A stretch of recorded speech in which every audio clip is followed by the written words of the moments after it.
coming up on the Dalles near Portland, Oregon. It's not near Portland, but the Dalles.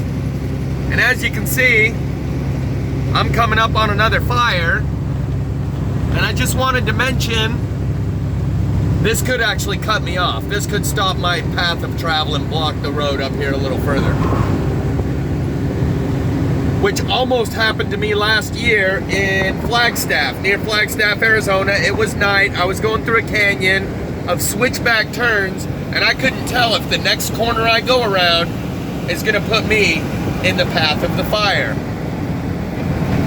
Yesterday, one of the commenters, one of the subscribers, sent me a video link to a fire in Glenwood Canyon on I-70 in Colorado that closed the road. I clicked on the link to try to watch it,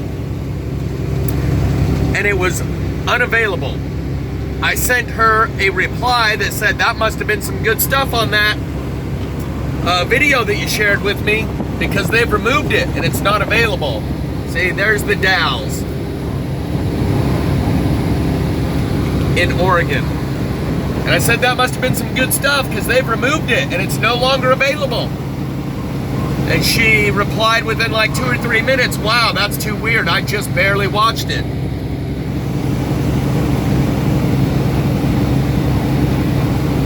So, beans, bullets, and bandages is great after you have divine providence.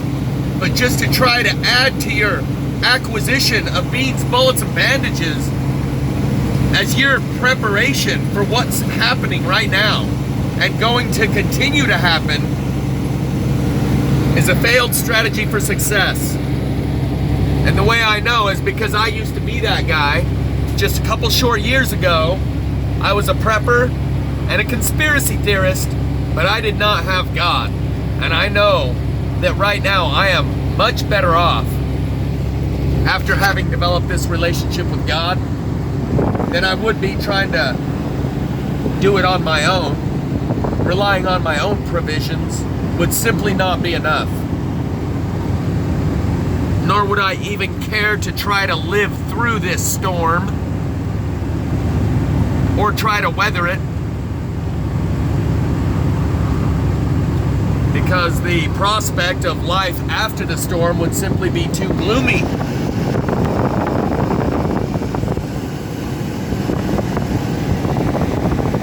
But that's one of those things that has to be experienced, because no matter how many people told me anything about God, it was only once I experienced it for myself did any of it make any sense.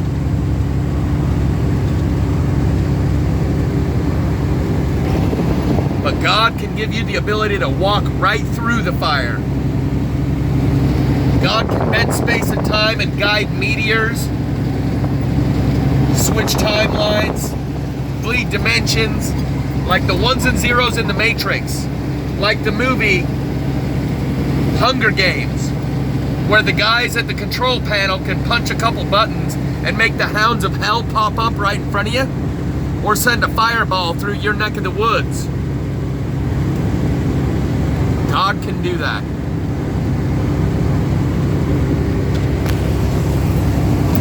But at this point, it's kind of too late if you haven't found God. I would assume, it feels too much like a cop-out. After having done it on your own way for your whole life, as you see the end barreling down upon you, then you cry out for God? Seems like a last resort option. But you might want to give it a try and see if anything good happens. Because at this rate,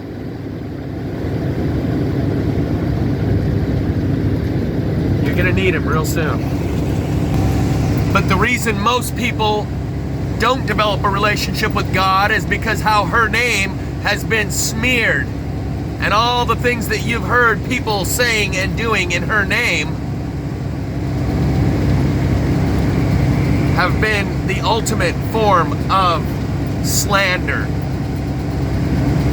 To drag her name through the mud, to demonize her, and turn our Loch Ness mother into the Loch Ness monster, Everything you think you know about God has been told to you and given to you by people that wanted to make sure you never find her. So throw all that shit out the window.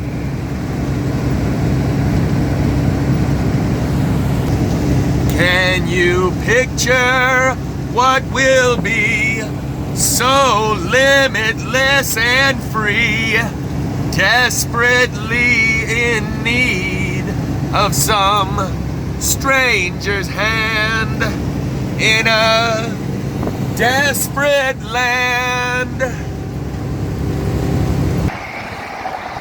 This is how I show my love.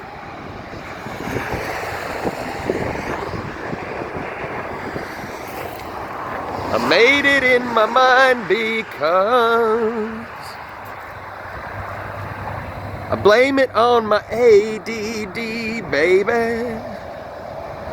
This is how an angel cries. Do you see that? Do you see that green and red lens flare coming off the so-called sun simulator?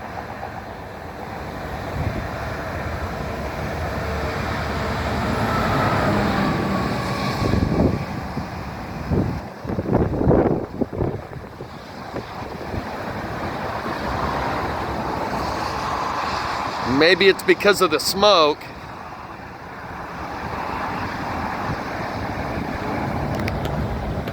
See if we can't catch some sun simulator action.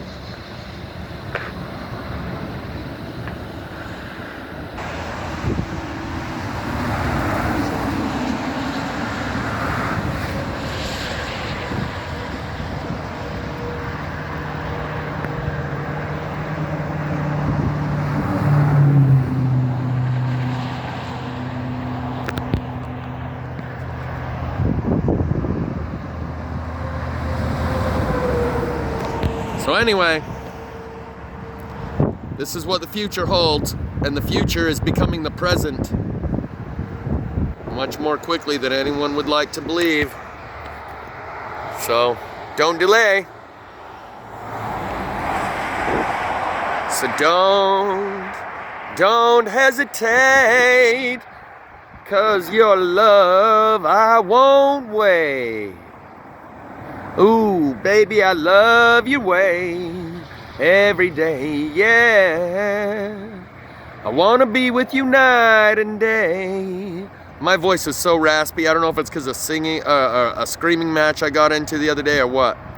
But I've said it for a while now that they disguise songs that are actually about God as love songs. Love between a man and a woman when they're actually speaking of God.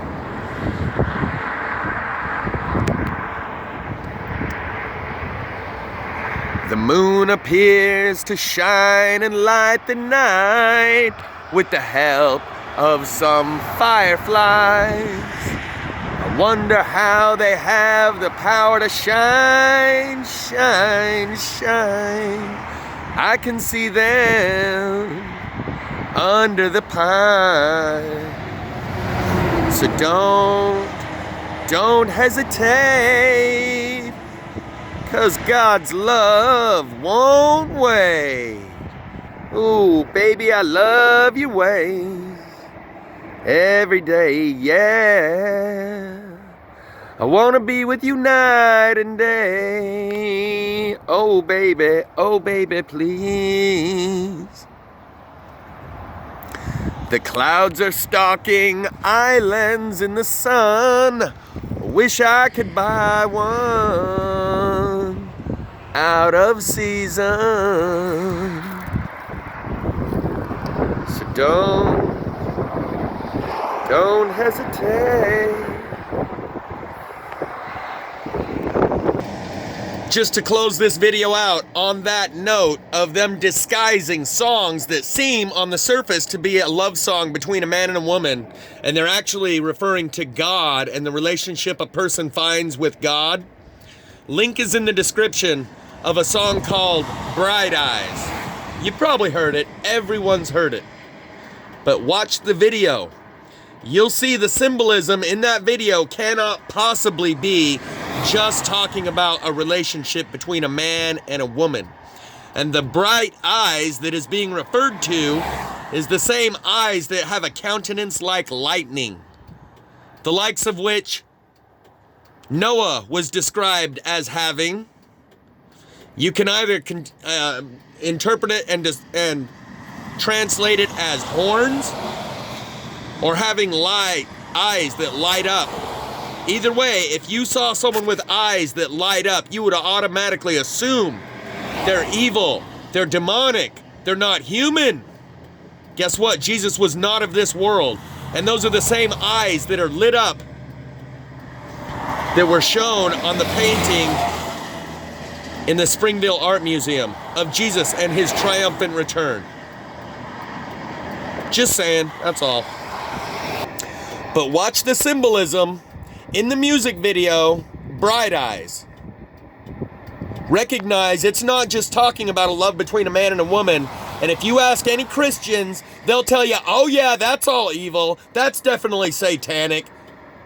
Because it's talking about a love song, and it's not the love between a man and a woman, and it's not the Christian God that they've kept your mind under wraps with. That's what makes it evil, is because it frees you from their bondage.